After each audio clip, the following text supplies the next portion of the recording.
Students of CBSE board class 10th and class 12। बच्चों, आपको कुछ इंपॉर्टेंट चीज बताने जा रही हूँ। बहुत से बच्चे बहुत ज्यादा परेशान है कि रिजल्ट में अगर अच्छा नहीं आया, एक्सपेक्टेशन से बियॉन्ड नहीं आया तो क्या होगा, या उससे भी ज्यादा डर आप सबको एक टर्म से लग रहा है, दैट इज फेल। है कि नहीं? हर बच्चा डरा हुआ है। हर बच्चा तो नहीं कहूंगी, लेकिन बहुत से बच्चे डरे हुए हैं।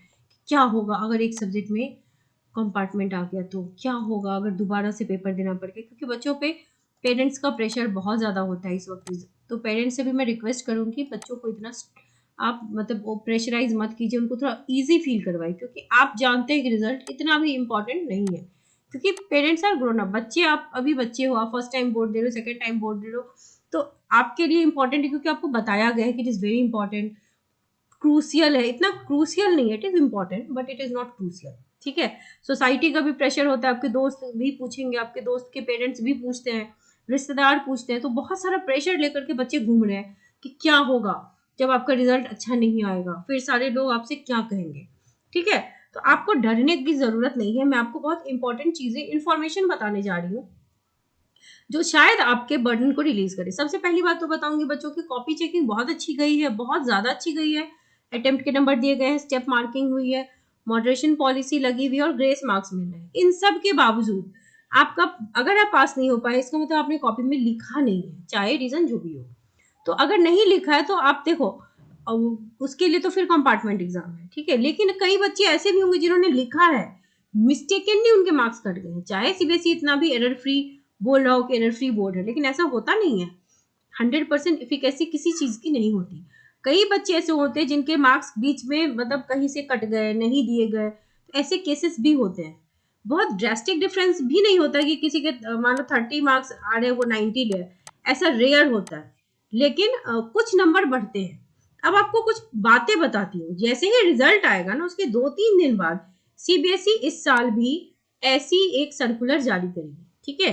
इस सर्कुलर के अकॉर्डिंग आपका जो मार्क्स आएगा, उससे अगर आप सेटिस्फाइड नहीं है तो आपके पास 3 अलग अलग उपाय हैं। पहला है वेरिफिकेशन ऑफ मार्क्स, दूसरा है फोटोकॉपी आप ले सकते हैं अपने आंसर शीट का, तीसरा है री इवेल्युएशन का प्रोसेस। ठीक है?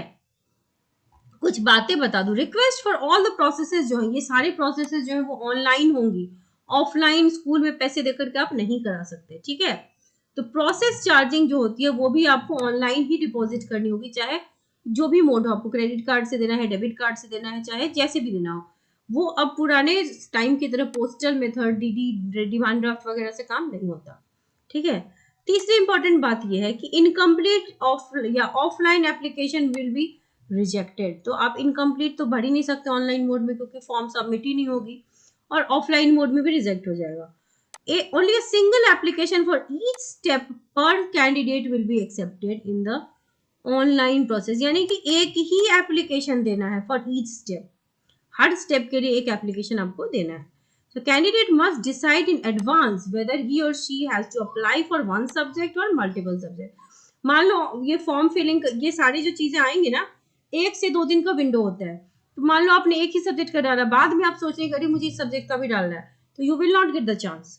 तो आपको पहले ही सोचना होगा जैसे ही रिजल्ट आएगा।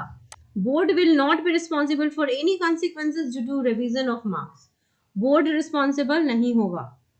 ठीक है? अगर मार्क्स के कभी कभी रेयरली किसी के मार्क्स घट भी सकते हैं, तो इसीलिए बोर्ड कह देता है कि हम रिस्पॉन्सिबल नहीं है।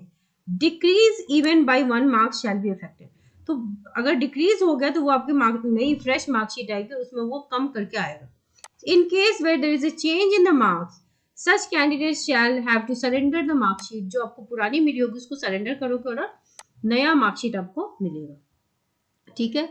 तो ये सारे वेरीफाई अगर आपको कराना है, ठीक है, वेरिफिकेशन अगर कराना है, तो आपको पर सब्जेक्ट यहाँ पर 500 रुपए देने पड़ते हैं। इसका भी एप्लीकेशन ऑनलाइन होता है। और ये देखो आप देख रहे हो 26 to 20 यानी कि 2 दिन का ही विंडो पीरियड मिला हुआ है। ठीक है? तो आपने मान लो मार्क्स वेरीफाई करवाए, आप सेटिस्फाइड नहीं हो, आपको लग नहीं रहा कि हाँ, क्योंकि आप अपना कॉपी देख तो नहीं रहे हो ना, तो आपको जिन जिन क्वेश्चंस में डाउट थे वो वेरिफिकेशन में आपका क्लियर नहीं हुआ, तो फिर आप क्या कर सकते हो ना, आप अपनी आंसर कॉपी मंगवा लो। ठीक है? इसके लिए भी ऑनलाइन अप्लाई करते हैं। देखो इसका विंडो पीरियड सिर्फ 1 दिन का आएगा। ठीक है? और एक आंसर बुक के लिए 500 रुपए भरने पड़ते हैं। ठीक है?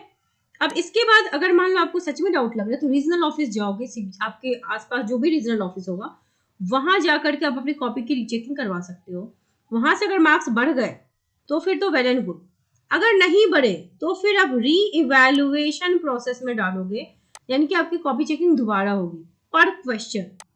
ठीक है, यहाँ पर है कि एक मतलब पूरी कॉपी चेक नहीं होगी, जितने क्वेश्चंस बोलोगे उतने ही क्वेश्चन चेक होंगे। ठीक है, और वेरिफिकेशन ऑफ मार्क्स जो पहला ऑप्शन था, इसमें क्या होता है, जैसे क्वेश्चन 1 में आपको 2 मिला, क्वेश्चन 2 में आपको 3 मिला, क्वेश्चन 3 में आपको 2 मिला, तो ये बस ये चेक करते हैं 1 में कितना मिला, 2 में कितना मिला, 3 में कितना मिला और इन सब का टोटल कितना है। ठीक है, फोटोकॉपी में ये आपको ईमेल कर देंगे फोटोकॉपी, ये बहुत जल्दी कर देते हैं।